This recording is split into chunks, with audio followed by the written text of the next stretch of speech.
जरूरी है। यह है MNS न्यूज नेटवर्क और आप देख रहे हैं MNS न्यूज टीवी। मैं हूं आपके साथ सोनल। तो आइए देखते हैं आज की कुछ खास खबरें। यह खबर कोल्हापुर से सामने आ रही है। संजय पवार ने चंद्रकांत पाटिल की तीखी आलोचना की। बाबरी को लेकर बीजेपी नेता चंद्रकांत पाटिल का बयान, शिवसेना ठाकरे गुट आक्रामक। बाबरी मस्जिद को किसने तोड़ा? क्या चंद्रकांत दादा को 25 साल बाद यह कहना याद है? अगर शिव सैनिक और बाला साहेब ठाकरे बाबरी मस्जिद गिराने में शामिल नहीं थे तो क्या आप शामिल थे? संजय पवार ने चंद्रकांत पाटिल की जमकर आलोचना की। बीजेपी का बाबरी गिरने से कोई लेना देना नहीं है, यह आपके वरिष्ठ नेताओं ने कहा था और तब बाला साहेब ठाकरे ही थे जिन्होंने यह जिम्मेदारी संभाली थी। मुख्यमंत्री एकनाथ शिंदे को चंद्रकांत पाटिल द्वारा दिए गए बयान पर सफाई देनी चाहिए। शिव सैनिक बाला साहेब ठाकरे का अपमान कतई बर्दाश्त नहीं करेंगे। आइए बढ़ते हैं अगली खबर की तरफ। एकनाथ शिंदे ने बादल फटने से बारिश के कारण अहमदनगर जिले के गांव का दौरा किया। एक सप्ताह के भीतर बलिराजा के नुकसान के पंचनामा के बाद मदद की घोषणा मुख्यमंत्री एकनाथ शिंदे जी ने 9 अप्रैल को तूफानी हवा, ओलावृष्टि और बादल फटने की बारिश के कारण अहमदनगर जिले के परनेर तालुका के वनकुटे गांव का दौरा किया। इस अवसर पर उपस्थित किसानों से बात करते हुए सरकार आपके साथ मजबूती से खड़ी है और किसानों को आश्वासन दिया है कि पंचनामा पूरा होने के बाद 1 सप्ताह के अंदर आपको मदद दी जाएगी। अहमदनगर जिले में ओलावृष्टि और बेमौसम बारिश से कई इलाके बुरी तरह प्रभावित हुए हैं। मुख्यमंत्री एकनाथ शिंदे ने आज परनेर तालुका के वनकुटे गांव का दौरा किया। इस बारिश में इस गांव के हीरामन, बंसी, बरदे, कचरू, विठल वाघ के घर काफी हद तक नष्ट हो गए। मुख्यमंत्री जी ने इन जर्जर मकानों का निरीक्षण करने के बाद गंभीरता से इन गरीब किसानों से पूछताछ की और उनसे बातचीत की। उन्होंने जिला प्रशासन को ध्वस्त मकानों को तत्काल अस्थायी रूप में बनवाने के निर्देश दिए। साथ ही जिलाधिकारी को सबरी घरकुल योजना के माध्यम से वानकुटे में 22 परिवारों को तत्काल घरकुल मकान उपलब्ध कराने का भी आदेश दिया। बेमौसम बारिश से इस गांव के किसानों को काफी नुकसान हुआ है। पैच के साथ कलिंगर, टमाटर, ग्रीष्मकालीन मूंगफली, मक्का, करेला, घास जैसे चारा फसलें उखड़ गई है। उन्होंने जिला प्रशासन से भी जल्द से जल्द नुकसान का आकलन करने को कहा।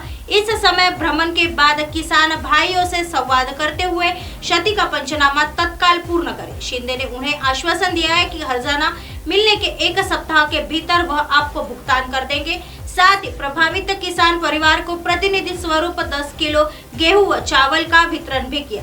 सरकार किसी भी हालत में किसानों के साथ है और उन्हें इस प्राकृतिक आपदा के समय मझधार में नहीं छोड़ा जाएगा। बेमौसम बारिश से जिन किसानों को पहले भी नुकसान हुआ है उनके लिए कल 177 करोड़ रुपए की सहायता की घोषणा की गई और अब तक का सर्वाधिक यानी 1000 करोड़ रुपए किसानों को बांटे गए हैं।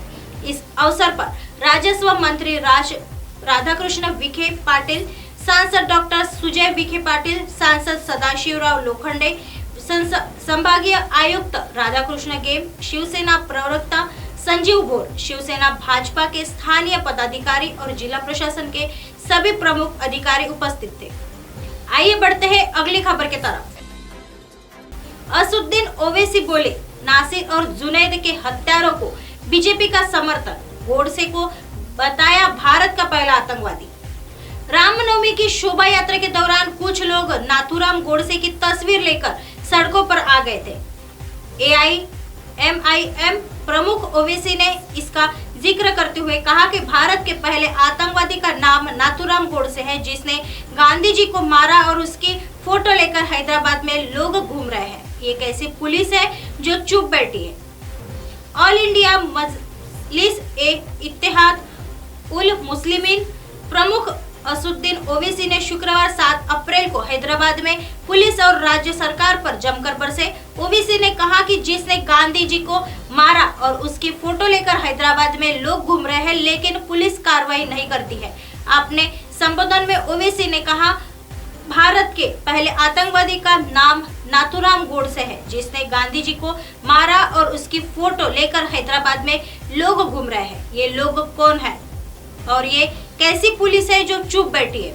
अगर कोई ओसामा बिन लादेन का फोटो लेकर घूमता तो पुलिस उसके घर के दरवाजे को तोड़ देती। मस्जिद उमर फारूक शेखपेट में मुनकिद जलसा युम उल कुरान में लोगों को संबोधित करते हुए असुद्दीन ओवैसी जी ने आगे कहा, कोई हमारे शहर में खड़े होकर कहता है कि मैं भारत को हिंदू राष्ट्र बनाऊंगा। हद तो तब हो गई जब लोग हैदराबाद में नाथूराम गोडसे की फोटो लेकर आ गए। समझ नहीं आता वो लोग नाथूराम गोडसे का फोटो लेकर क्यों घूम रहे हैं, जो देश का पहला आतंकवादी था। बता दें कि रामनवमी की शोभा यात्रा के दौरान कुछ लोग नाथूराम गोडसे की तस्वीर लेकर सड़कों पर आ गए थे। AIMIM प्रमुख ओवैसी इसी बात कर रहे थे। इस दौरान ओवैसी ने हरियाणा में गौ तस्करी के आरोप में जिंदा जला दिए गए 2 युवकों का जिक्र भी किया। उन्होंने कहा कि जुनैद और नासिर की हत्या हरियाणा में गौरक्षकों के नाम पर चल रहे एक संगठित गिरोह ने की है। हत्याकांड में शामिल मोनू मानेसर और उसके साथियों को बीजेपी और RSS का समर्थन मिला हुआ है। ओवैसी ने कहा कि देश में शासन और प्रशासन नाम की कोई चीज नहीं है। प्रशासन अगर चाहता तो उन दोनों युवकों को बचाया जा सकता था, लेकिन कोई गंभीरता नहीं दिखाई। परिणाम स्वरूप दोनों युवकों को हरियाणा में जिंदा जला दिया। ओवैसी ने कहा कि FIR में नाम होने के बाद राजस्थान और हरियाणा की सरकार को गिरफ्तार करना चाहिए और जांच की जानी चाहिए। ऐसी खबरें फिर लेके आएंगे इसी समय इसी जगह। तब तक देखते रहिए MNS न्यूज नेटवर्क। नमस्कार।